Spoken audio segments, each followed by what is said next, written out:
नहमदुहु व नसल्ली अला रसूलिहिल करीम अम्मा बाद फ़अऊज़ु बिल्लाहि मिनश शैतानिर रजीम बिस्मिल्लाहिर रहमानिर रहीम इन्ना अंज़लनाहु फ़ी लैलतिल क़द्र सदक़ल्लाहु मौलानाल आज़ीम।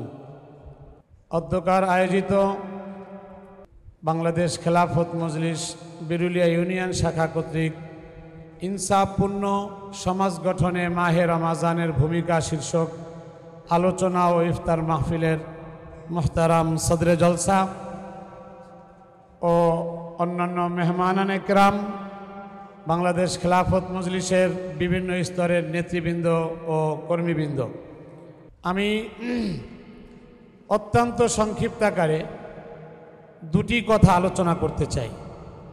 তার মধ্যে একটি তো হলো যে কোনো সংগঠনেরই বা যে কোনো কর্মসূচির যেটা মূল একটা বিষয়বস্তু থাকে, সেই বিষয়বস্তু নিয়েও কিছু কথা বলা দরকার, সাথে সাথে ওই সংগঠনকে নিয়েও কিছু কথা বলা দরকার।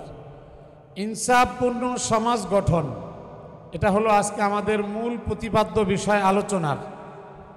বিধায় অনেক সুন্দর একটা অনুমান বা শিরোনাম। এই ইনসাফপূর্ণ সমাজ গঠনের জন্যই আল্লাহ তাআলা যুগে যুগে নবীদেরকে প্রেরণ করেছেন। সর্বশেষ আকায়ে নামদার তাজদারে মদিনা সরকারে দুজাহা রহমাতুল্লিল আলামিন সাল্লাল্লাহু আলাইহি ওয়াসাল্লাম এসে যখন দেখলেন যে সমাজের মধ্যে জুলুম, অত্যাচার, নির্যাতনের স্টিমরোলার, বৈষম্য এবং মারামারি, কাটাকাটি, হানাহানি, সব ধরনের অরাজকতা দ্বারা বিরাজমান, তখন নবীজি সাল্লাল্লাহু আলাইহি ওয়াসাল্লাম যে এক মেহনত শুরু করলেন রব্বে কারিমের অনুমতিতে এবং তার পক্ষ থেকে পাওয়া নবুয়তের মারফতে। সেই মেহনতের মাধ্যমে ধীরে ধীরে ধীরে ওই অমানবিক এবং অরাজকতা সৃষ্টিকারী লোকগুলোই, যাদের উপর নেতৃত্ব আর কর্তৃত্ব করবার জন্য কোনো পার্শ্ববর্তী দেশ পর্যন্ত রাজি ছিল না, তারাই এমন স্বর্ণের মানুষে রূপান্তরিত হলেন। কিয়ামত পর্যন্ত তাদের নামে কোরআনের ভাষায়, আল্লাহ পাকের ভাষায় রাদিয়াল্লাহু তাআলা আনহুম ওয়া রাদু আন, আমরাও তেলাওয়াত করি, আমরাও তাদের জন্য দোয়া করি। এবং কিয়ামত পর্যন্ত নবীজির সেই মেহনতের মাধ্যমে এমন এক ইনসাফপূর্ণ সমাজ কায়েম হয়েছে যে নিজে না খেয়ে অপর ভাইকে খাওয়ার জন্য, নিজে না হক দাবিয়ে রেখে অপর ভাইয়ের হককে প্রাধান্য দেওয়ার জন্য এক সুন্দর পরিবেশ তৈরি হয়েছিল। মুআজ্জাজ হাজিরিন, ওই যে লোকগুলো এই মেহনত করে নবীজির মেহনতের মাধ্যমে সেই সমাজে রূপান্তরিত হয়েছিল, তাদেরকে বলা হয় সাহাবায়ে কেরাম। আজও যদি সেই সাহাবায়ে কেরামের আদলে মাহে রমাজানকে আমরা বাস্তবায়ন করি, মাহে রমাজানের সিয়াম সাধনা করি এবং মাহে রমাজান উপলক্ষে আমরা বাংলাদেশ খেলাফত মজলিস সহ ইসলামী আরও অনেক সংগঠন রয়েছে যারা চায় এদেশের প্রত্যেকটা ব্যক্তি, প্রত্যেকটা পরিবার, প্রত্যেকটা সমাজ ইউনিটি এমন করতে করতে প্রত্যেকটা দেশ যেন ইনসাফপূর্ণ দেশে রূপান্তরিত হয়, যে দেশে কোনো পরস্পরের কলহ বিবাদ থাকবে না, মারামারি, কাটাকাটি, হানাহানি থাকবে না, বাঘ এবং ছাগল একই ঘাটে পানি পান করবে, বাঘ ছাগলের উপর আঘাত হানবে না। ওমর ইবনে আব্দুল আজিজ রহমাতুল্লাহি আলাইহির জামানায় যেরকম ইনসাফপূর্ণ সমাজ গঠন হয়েছিল, এই মাহে রমাজান আমাদেরকে অনেকগুলো নিবেদনার আবেদন নিয়ে আমাদের শিক্ষা দেওয়ার জন্য আগমন করে। মুহতারাম হাজিরিন, দেখতে দেখতে বৃষ্টি রমজান চলে যাচ্ছে। সামনের যে 10টা দিন, এই 10 দিনে অনেক কাজ। আমাকে লাইলাতুল কদরের বরকত পেতে হবে, আল্লাহ পাকের সান্নিধ্য অর্জনের জন্য মেহনত করে চূড়ান্ত পর্যায়ের জাহান্নাম থেকে মুক্তি পেতে হবে। মুহতারাম হাজিরিন, শুধু আমার নিজের চিন্তা করলে চলবে না, বরং আমি ব্যক্তি হিসাবে আমার পরিবার, আমার সমাজ, আমার দেশ, আমার পৃথিবীকে নিয়ে চিন্তা করতে হবে। সুতরাং বাংলাদেশ খেলাফত মজলিস কেন্দ্র থেকে তৃণমূল পর্যায়ে একটাই শিক্ষা, যে তাকওয়া অর্জনের সংগঠন বাংলাদেশ খেলাফত মজলিস। এই বাংলাদেশ খেলাফত মজলিসের সবচেয়ে বড় শিক্ষা হলো যে আমরা যেন স্বকীয়তা বজায় রেখে চলতে পারি, কোনো ধার ধরে নয়, অপরের উপর পরনির্ভরশীল হয়ে নয়। মুহতারাম হাজরিন, আমার এই সুন্দর উর্বর ভূমির সম্বলিত দেশ হলো বাংলাদেশ।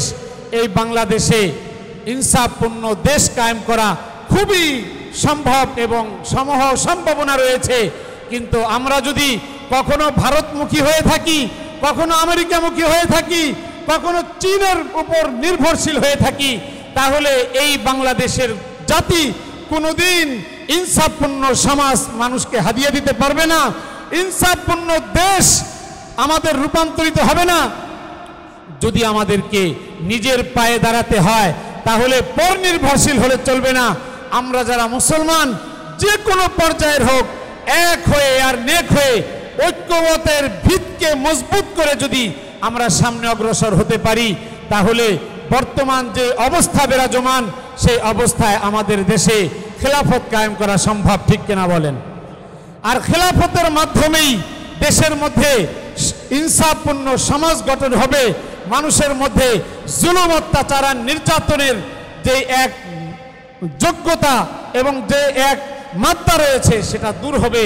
এজন্য বাংলাদেশ খেলাফত মজলিস কেন্দ্র থেকে তৃণমূল পর্যায়ে চায় যে আমরা যেন নিজেদের অধিকারকে হনন করে অপরের অধিকারকে প্রাধান্য দিয়ে আমরা ইনসাফপূর্ণ সমাজ গঠনের জন্য বাংলাদেশ খেলাফত মজলিসের পতাকা তলে যদি সমবেত হতে পারি, তাহলে আল্লামা মামুনুল হক একটি নাম, যেই নামের মাধ্যমে এদেশের বর্তমান যেই অরাজকতার সমাজ, এই সমাজ ভেঙে এক সুন্দর ইনসাফপূর্ণ দেশ কায়েম করা সম্ভব, ঠিক কিনা বলেন?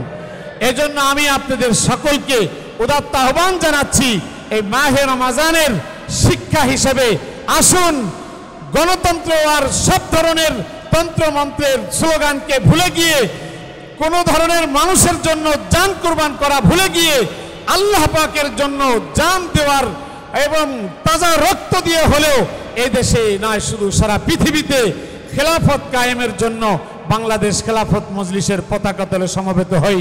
কি বলেন, নিয়ত করা যায় না ইনশাআল্লাহ?